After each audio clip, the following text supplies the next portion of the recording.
Hello students, আজ তোমাদের সামনে একটি নতুন টপিক নিয়ে এসেছি। মাইক্রোসফট ডসের পার্ট 3 থিওরি পর্ব। আগের ক্লাসে আমরা করেছিলাম মাইক্রোসফট ডসের পার্ট 1 এর প্র্যাকটিক্যাল এবং থিওরি এবং পার্ট 2 এর প্র্যাকটিক্যাল ও থিওরি। তোমরা যারা আগে দেখোনি তারা তাড়াতাড়ি পার্ট 1 এবং পার্ট 2 প্র্যাকটিক্যাল ও থিওরি দেখে নাও, ডেসক্রিপশনে লিংক দেওয়া আছে। আজ আমরা শুরু করব মাইক্রোসফট ডসের পার্ট 3 এর থিওরি পর্ব। তোমরা আমার এই ভিডিওটিকে স্কিপ না করে পুরোপুরি দেখবে, তাহলে তোমরা বুঝতে পারবে। যদি তোমাদের ভালো লাগে তাহলে আমাকে লাইক করো এবং বেশি বেশি করে বন্ধুদের মধ্যে শেয়ার করো। আর সবার আগে আমার এই ভিডিওটি পেতে আমার এই চ্যানেলটিকে সাবস্ক্রাইব করে বেল আইকন অন করো এবং নোটিফিকেশন অন করো, তাহলে আমি যখন ভিডিও ছাড়বো সঙ্গে সঙ্গে তোমরা সেটা পেয়ে যাবে।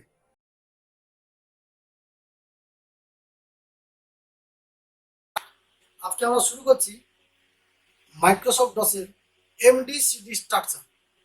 এমডিসিডি স্ট্রাকচার তৈরি করতে হলে আমাদের যে কমান্ডগুলো আমাদের জানতে হবে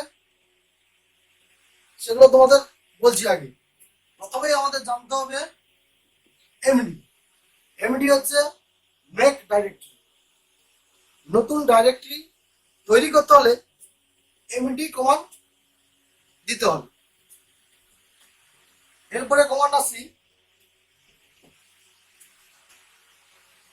এমডি। এরপরে কমান্ড আছে সিডি। সিডি হচ্ছে change directory.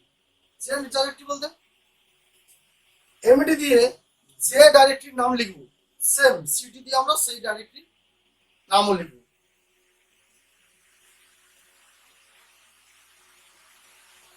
CD dot dot command. CD dot dot কমান্ডের কাজ কি? না, ডাইরেক্টরি থেকে ডাইরেক্টরি বের করার জন্য সিডি ডট ডট কমান্ড ব্যবহার করা হয়। আরডি। আরডি হচ্ছে রিমুভ ডাইরেক্টরি। ডাইরেক্টরি ডিলিট করার জন্য আরডি কমান্ড ব্যবহার করা হয়।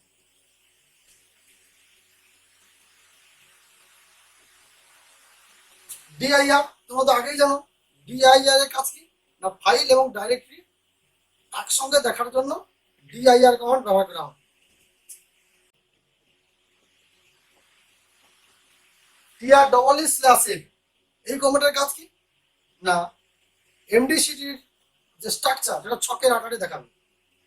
তাহলে এবার আমরা থিওরি শুরু করছি। C:\~ দিলাম। প্রথমেই আমরা তৈরি করব এমডিসিডি স্ট্রাকচার। কিভাবে তৈরি করতে হয় সেটা আমরা জানবো। তারা প্রথমে হেডিং দিলাম কি? Microsoft DOS will create MD CD structure. তাহলে আমরা মাইক্রোসফট ডসে এমডিসিডি স্ট্রাকচার তৈরি করার জন্য এই কমান্ডগুলো আমার ব্যবহার করা হয়। তাহলে আমরা MD CD CD dot dot RD DIR TR/E/F দিয়ে আমরা এমডিসিডি স্ট্রাকচার তৈরি করব। তাহলে প্রথমে তোমাদের এইখানে একটা ছক দিলাম। ছকের মধ্যে কি আছে? C:\~ কম্পিউটারের আন্ডারে ডেস্কটপ আর ল্যাপটপ। ল্যাপটপের আন্ডারে আছে ইউপিএস। ইউপিএস এর আন্ডারে rom.txt আর ডেস্কটপের আন্ডারে আছে মাউস আর CPU.txt।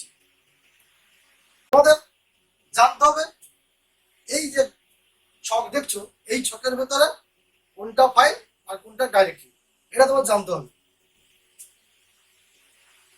এই CPU.txt এবং rom.txt এগুলো হচ্ছে ফাইল। .txt যেগুলো আছে ওগুলো ফাইল, আর যেগুলো .txt বিহীন যেগুলো সেগুলো হচ্ছে ডাইরেক্টরি। আমার ফাইল তৈরি করতে হলে তোমরা আগেই বলেছি কপি কমান্ড দিয়ে ফাইল তৈরি করতে হবে, আর ডাইরেক্টরি তৈরি করার জন্য এমডিসিডি দিতে হবে। তাহলে আমরা প্রথম কি করলাম? প্রথম আছে সির আন্ডারে আছে কম্পিউটার। কম্পিউটার প্রথম জানতে হবে ফাইল না ডাইরেক্টরি। তাহলে কম্পিউটার হচ্ছে ডাইরেক্টরি। তাহলে প্রথমেই দিলাম এমডি স্পেস কম্পিউটার, দেনটা দিলাম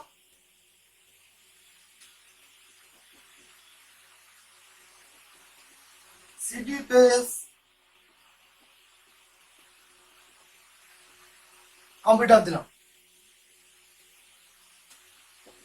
দেনটা দেওয়ার সঙ্গে সঙ্গে কি করলো না, সির আন্ডারে কম্পিউটার চলে এলো। তোমাদের একটা জিনিস মনে রাখতে হবে, কোনো ডাইরেক্টরি নতুন তৈরি করতে হলে সবসময় এমডি কমান্ড দিতে হবে। তার নিয়ম মতো কি, এমডি কমান্ড দিয়ে যেই ডাইরেক্টরি তৈরি করব, সিটি কমান্ড দিয়ে সেই ডাইরেক্টরিকে ভেতরে প্রবেশ করাবো। কিন্তু সিটি দেওয়ার আগে জানতে হবে তোমাদের যে ডাইরেক্টরি আগে আমরা সিটি দিচ্ছি ওই ডাইরেক্টরির আন্ডারে কোনো ফাইল বা ডাইরেক্টরি আছে কিনা, এটা তোমাদের জানতে হবে। যদি ফাইল বা ডাইরেক্টরি থাকে তাহলে আমরা সিটি দেবো, না হলে সিটি দেওয়ার দরকার নেই, এমনি এমডি দিয়ে তৈরি করতে হবে। তাহলে আমরা প্রথম কি, C:/ ওর আন্ডারে কম্পিউটার আছে, কম্পিউটার যেহেতু ডাইরেক্টরি তাহলে এমডি পেজ কম্পিউটার দিলাম। এবার বলছিলাম সিটি দেওয়ার আগে দেখে নিতে হবে ওই ডাইরেক্টরির আন্ডারে কোনো ফাইল বা ডাইরেক্টরি আছে কিনা। দেখলাম যে কম্পিউটার আন্ডারে ডেস্কটপ আর ল্যাপটপ দুটো ডাইরেক্টরি আছে আমার। তাহলে যেহেতু আন্ডারে আছে সেহেতু আমি কি করবো না, সিটি দিতে হবে মাস্ট। তাহলে আমি সিটি দিয়ে কম্পিউটার দিলাম, কম্পিউটারে ঢুকলাম, ঢুকে দেখলাম কি প্রথমে আছে ডেস্কটপ ফাইল না ডাইরেক্টরি, না ডেস্কটপ হচ্ছে ডাইরেক্টরি, কি তাই তো, ডেস্কটপ ডাইরেক্টরি। তাহলে প্রথম তোমাদের যা পড়েছিলাম এমডি পেজ ডেস্কটপ দিয়ে দিলাম,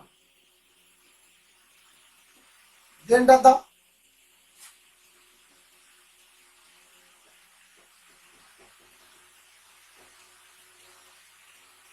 তাহলে এখানে সিটি দেওয়া হবে না, দিতে হবে কেন না, এই ডেস্কটপের আন্ডারে মাউস এবং সিপিইউ আছে, সেই জন্য আমরা কি করব না, সিডি পেজ ডেস্কটপ দিলাম, এন্টার দিলাম।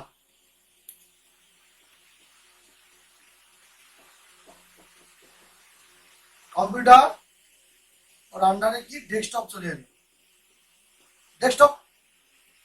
ডেস্কটপের ভেতরে ঢুকে দেখলাম মাউস আর সিপিইউ। তাহলে মাউস হচ্ছে ডাইরেক্টরি, সিপিইউ হচ্ছে ফাইল। তাহলে প্রথম আমরা ডাইরেক্টরি তৈরি করব, এমডি পেজ মাউস। তাহলে তোমরা আবার বলো এই মাউসের আগে সিটি দেওয়া হবে না, হবে না? ঠিক, দেওয়া হবে না। কেন না, এই মাউসের আন্ডারে কোনো ফাইল বা ডাইরেক্টরি নেই। তাহলে আমরা মাউসকে এমডি দিয়ে তৈরি করলাম।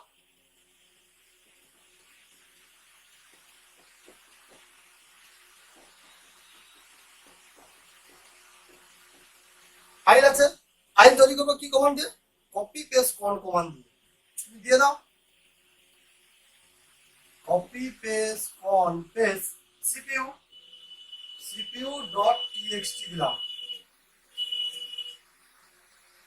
যেহেতু ফাইল আমরা কপি কন দিয়ে তৈরি করলাম, তাহলে ফাইলের আমরা কিছু ডকুমেন্টস রাখতে চাই, তাহলে আমরা কি লিখলাম,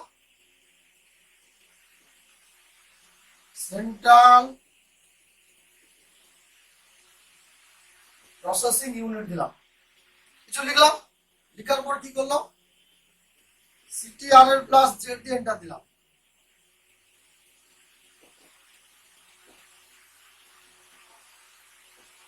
ওয়ান ফাইল কপি, তার মানে আমার কি হলো না, সিপিইউ নামক ফাইলটি সেভ হলো। এবার আমি দেখবো ডিআইআর কমান্ড দিয়ে দেখবো না আমার ডেস্কটপের আন্ডারে মাউস এবং সিপিইউ ফাইল এবং ডাইরেক্টরি দুটো সেভ হয়েছে কিনা।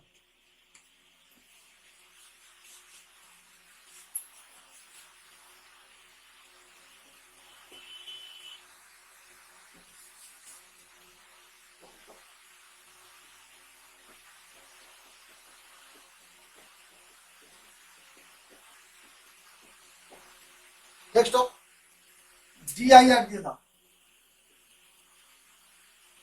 ডিআইআর দিয়ে এন্টার দাও।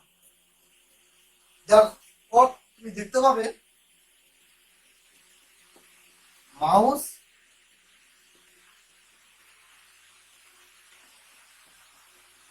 সিপিইউ ডট টিএক্সটি এই দুটো দেখতে হবে। তাহলে দেখবে ডিআইআর লেখা থাকলে ওটা ডাইরেক্টরি, আর ডিআইআর লিঙ্ক যেটা সেটা হচ্ছে ফাইল।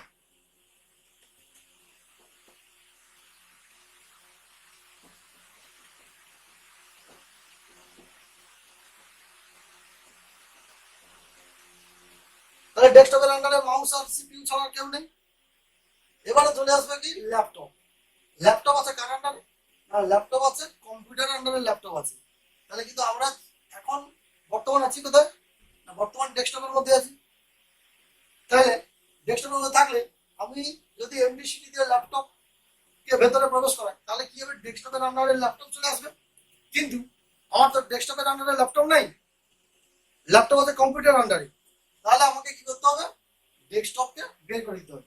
তাহলে ডেস্কটপ আমার ডাইরেক্টলি, তাহলে ডাইরেক্টলি বের করার জন্য এই সিডি ডট ডট কমান্ড তুমি এখানে দিয়ে দাও, সিডি ডট ডট এন্টার দিয়ে দাও।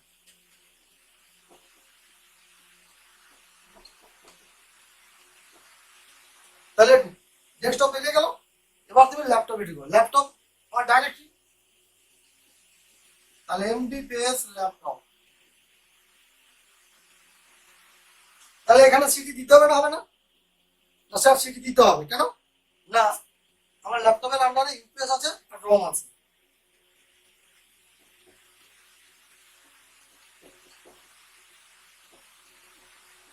তাহলে CD base laptop,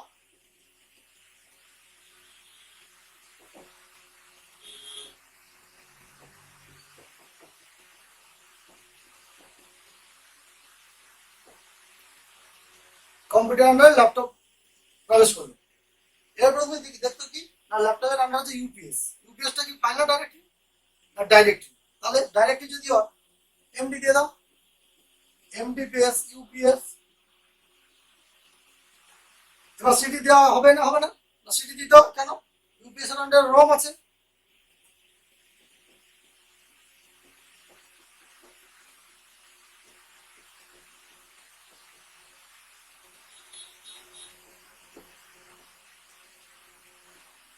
CD base Rome,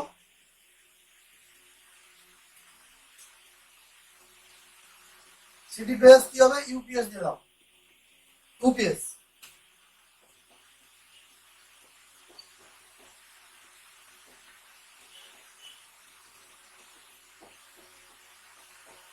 UPS. তাহলে প্রথম সি, সির আন্ডারে কম্পিউটার, কম্পিউটার আন্ডারে ল্যাপটপ, ল্যাপটপের আন্ডারে ইউপিএস। দেখো সি, সির আন্ডারে computer, computer laptop UPS. UPS এর আন্ডারে ফাইল আছে কি রং ডট টিএক্সটি ফাইল আছে। তুমি কি করবে না কপি পেস্ট কন পেস্ট,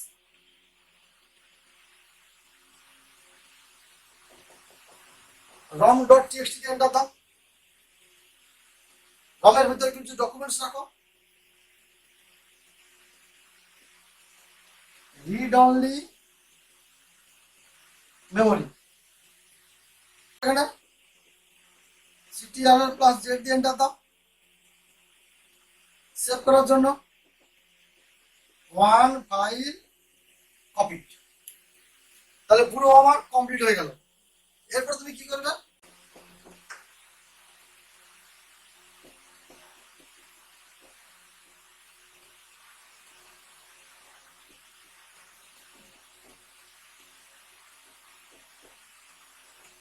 এরপর তুমি কি করবে না আমার সিতে আসতে হবে আবার। তাহলে সিতে আসতে হলে আমার কম্পিউটার ল্যাপটপ ইউপিএস এই তিনটে ডাইরেক্টরিকে বের করতে হবে। তাহলে ডাইরেক্টরির ভেতর ডাইরেক্টরি বের করতে হলে সিডি ডট ডট ফোন দিতে হবে, সিডি ডট ডট এন্টার দাও।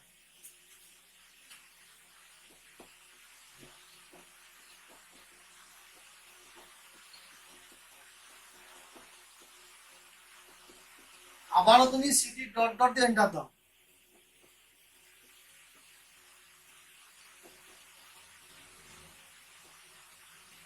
বেরিয়ে গেলাম। এরপরে তুমি কি করবে? T R double E slash F দিয়ে দাও। আগেই বলেছিলাম না এমডিসিডি ছক দেখার জন্য T R double E slash F command দিতে হবে। এই T R double E slash F দেওয়ার সঙ্গে সঙ্গে তুমি দেখতে পাবে সি, সির আন্ডারে কম্পিউটার, কম্পিউটার আন্ডারে কি করবে না দেখতে হবে ডেস্কটপ,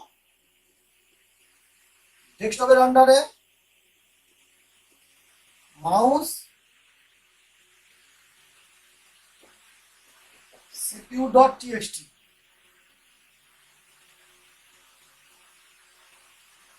ল্যাপটপ ইউপিএস, rom.txt।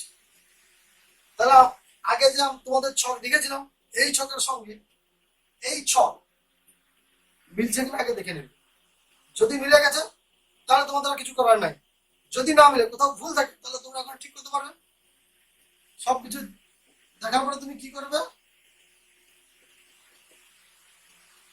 কম্পিউটারকে বের করে দেবে। তাহলে কম্পিউটার হচ্ছে ডাইরেক্টলি, তুমি কি হলো সিডি ডট ডট এন্টার দেবে। এন্টার দেওয়ার পর কি হবে, পুরো স্ক্রিনকে ক্লিয়ার করবে। ক্লিয়ার করার জন্য কি কমান্ড, সিএলএস কমান্ড দেবে। সিএলএস কমান্ডের পরে কি করবে তুমি, এক্সিট কমান্ড। এক্সিট কমান্ডের কাজ কি হচ্ছে না, পুরো দর্শক থেকে বেরিয়ে যাবে। তাহলে তোমরা কি করলে না, msdos will create MDCD structure, মানে কিভাবে আমরা msdos এর সাহায্যে MDCD স্ট্রাকচার তৈরি করলাম তা তোমাদের সামনে দেখালো। তোমরা ভালোভাবে এটা প্র্যাকটিস করবে এবং পরের দিন আমরা প্র্যাকটিক্যাল করাবো। আজ যেভাবে তোমরা উপস্থিত হয়েছো, পরের দিন সেইভাবে তোমরা উপস্থিত হবে। পরের ক্লাসে দেখা হচ্ছে।